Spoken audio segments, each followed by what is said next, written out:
부모님도 충격이 말도 못해요. 평소에 나지 않는 이상한 냄새가 난다. 그러면 의심해 봐야 됩니다. 몇백만 원 이렇게 비친 애들도 많아요.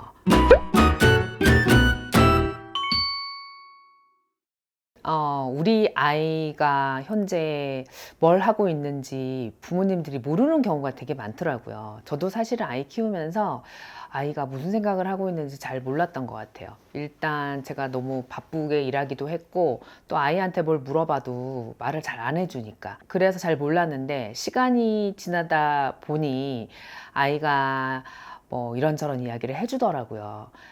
그리고 실제로 상담 온 많은 분들이 내 아이는 너무 착하고 거짓말도 하지 못하고 모범생이다, 이렇게 알고 계시는 분들이 꽤 많더라고요.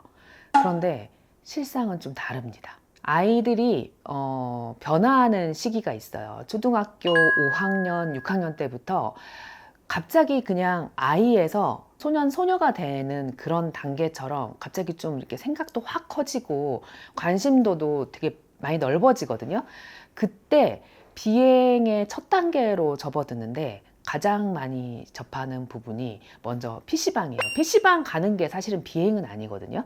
PC방 가서 뭐 게임도 할 수도 있고 뭐 여러 가지 할 수 있는데, 문제는 게임만 딱 하면 좋은데 게임을 하는 아이들을 접하면서 비행에 먼저 물든 아이들과 친구가 되면서 여러 가지 비행들을 접하게 되는 거죠. 첫 번째, 담배입니다. 맨 처음에 연초부터 시작하지 않아요. 가장 먼저 시작하는 건 전자담배예요. 전담. 전담은 액상형도 있고, 그 다음에 그 어른들이 많이 피는 전자담배도 있잖아요. 근데 액상형으로 되는 것은 우리 지나다 보면 액상형 전자담배 파는데 되게 많잖아요. 냄새가 어떤 냄새가 나냐면, 그냥 어른들이 피는 전자담배는 약간 한약 냄새 비슷한 찌는 냄새가 나는데, 그런 냄새가 안 나고 달콤한 냄새가 나요. 과자 냄새, 초콜릿 냄새, 커피 향, 이런 식으로 나다 보니까 방에서 아이가 혼자 전자담배를 펴도 부모가 들어가면 방에서 이렇게 향긋한 냄새가 나지? 그렇게 생각하고 이게 전담 냄새인지를 모르는 거예요. 그래서 부모님들이 아이 방에 들어갔는데 평소에 나지 않는 이상한 냄새가 난다. 그러면 전담 의심해 봐야 됩니다. 그리고 그 전 단계로 뭐가 있겠어요? 아이가 전담을 피려면 문을 잠굽니다. 안 잠그던 아이가 문을 잠그기 시작한다. 그건 뭔가 숨기고 싶은 행동을 하는 거거든요. 그래서 첫 번째 단계, 문을 잠근다.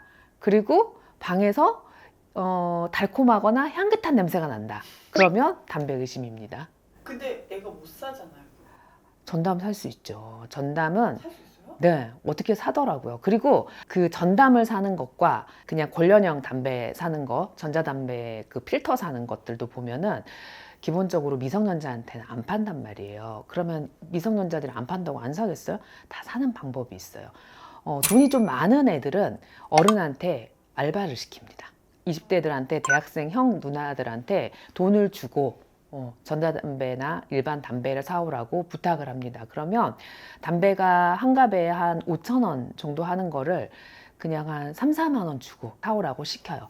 가장 많이 하는 게 뭐냐면 위조 신분증을 이용하는 겁니다. 신분증 사진들이 엄청 많이 돌아다녀요. 그 텔레그램이라든지 아이들 쓰는 DM 같은 데 보면은 신분증, 누구 건지도 모르는 신분증이 여러 개가 돌아다니면 그 중에서 나랑 좀 비슷하게 생긴 신분증을 휴대폰에 저장을 해서 가게에서 신분증 제시를 요구하게 되면 신분증 안 가져왔다고 하면서 사진을 보여줍니다. 그리고 아이들 사이에서는 편의점에서 주로 담배를 싸잖아요. 그러면 별로 꼼꼼하게 안 한 편의점이 자기네들끼리 공유가 돼 있어요.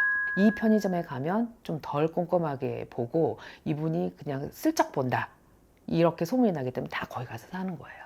아이들이 다른 사람 신분증을 제시하면 이게 범죄예요. 공문서 부정행사거든요. 그래서 아이들이 담배 사다가 술 사다가 경찰서로 입건돼 가지고 오는 아이들 진짜 많아요.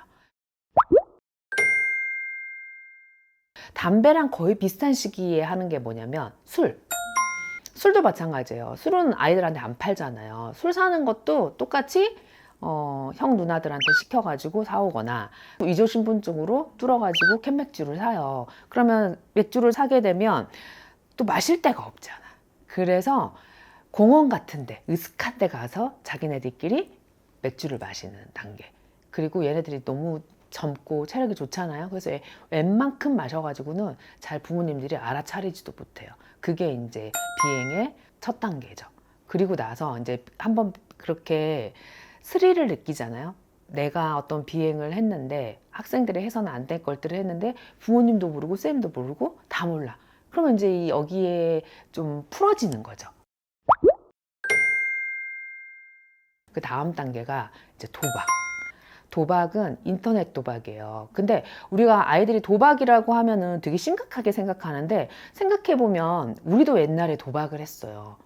대표적인 게 뭐예요? 짤짤이. 결국 우리 때는 인터넷이나 휴대폰이 없어가지고 인터넷 도박을 안 했을 뿐이지 우리도 친구 사이에서 그런 식으로 도박을 했어요. 청소년기에 자연스럽게 도박에 심취하게 되고 근데 가장 문제는 우리 때는 돈 없으면 못하거나 이랬는데 인터넷 도박은 인터넷으로 하게 되면 무한정으로 할 수가 있어요. 시간도 무한정, 그 다음에 돈 투여하는 것도 무한정. 그러다 보니 아이들끼리 도박을 하기 위해서 대부업체도 끼는 거예요.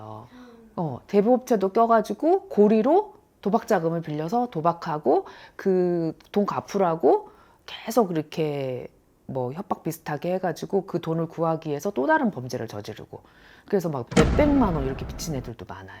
근데 인터넷 도박 같은 경우는 부모들이 진짜 몰라요. 왜냐하면 어느 순간 되면 아이 휴대폰을 뚫을 수가 없어. 비밀번호도 안 알려줘요. 그래서 도박 같은 경우는 부모들이 거의 모르고 경찰서에서 한번 집중 단속 기간이 있거든요. 그러면 도박 사이트에 접속한 아이들을 싹 그 확인을 해가지고 입건을 시킨 다음에 부모들한테 통보 가면 그때 알게 되는 거죠.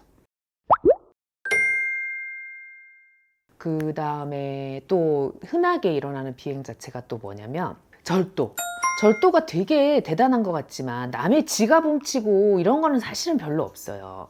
절도에 가장 흔하게 일어나는 게 뭐냐면 길거리에 세워둔 자전거, 킥보드, 그리고 무인 아이스크림 점포점에서 아이스크림 가져오는 거 이런 것들이 사실 절도에 되게 많아요. 지나가다가 자전거나 킥보드가 열쇠 잠겨져 있지 않고 세워져 있어. 그럼 내가 그냥 가는 목적지까지 타놓고 그냥 거기다가 놔두고 학원 가는 거예요. 집에 가는 거예요. 일단 그 별로 남의 것에 대한 인식이 별로 없는 거죠. 그게 이제 그 다음 단계 비행으로 가장 많다고 보시면 돼요. 일단 오늘은 여기까지 비행. 그래서 이게 초창기 비행이기 때문에 부모님들이 아이의 냄새를 잘 맡으셔야 돼요. 수시로. 술 냄새도 딱 보면 나잖아요. 그리고 담배 냄새도 처음에는 전담 피다가 시시해진단 말이에요. 어느 순간. 그러면 연초를 피우기 시작하거든요. 그럼 본인이 아무리 손 깨끗이 씻고 이빨 잘 닦는다고 해도 이 담배 안 피는 집안에서 딱 그 담배 피고 들어오게 되면 냄새가 어느 순간 난단 말이에요. 그래서 아이 냄새를 수시로 킁킁킁킁 하면서 맡아보세요. 근데 초기에 못 잡으면 결국은 제어가 안 되는 단계까지 오기 때문에 초기에 꼭 발견하셔서 꼭 끊게 만들어야 됩니다. 이런 비행 때문에 뭐 경찰서에 가게 된다. 음. 이랬을 때 어떻게 그거를 수습을 해야 되는지. 전혀 부모님들이 전혀 예상을 못하고 있다가 경찰서에서 연락받고 나서 부모님도 충격이 말도 못해요. 애기인 줄만 알았던, 모범생인 줄만 알았던 우리 아이가 경찰서에서 연락이 왔는데 심지어 범죄로 연락이 왔다고 거의 뒷목을 잡고 상담을 하시는 경우들이 있거든요. 이때가 기회예요.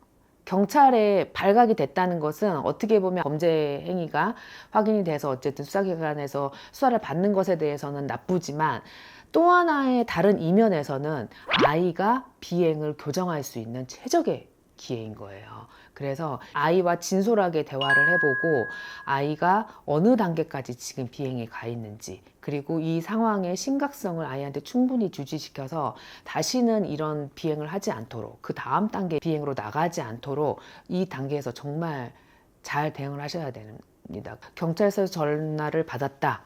그러면 아이와 함께 저한테 한번 상담을 오세요. 그럼 제가 아이 따끔하게 다시는 안 그러게 잘 교육시켜 드릴 수 있습니다.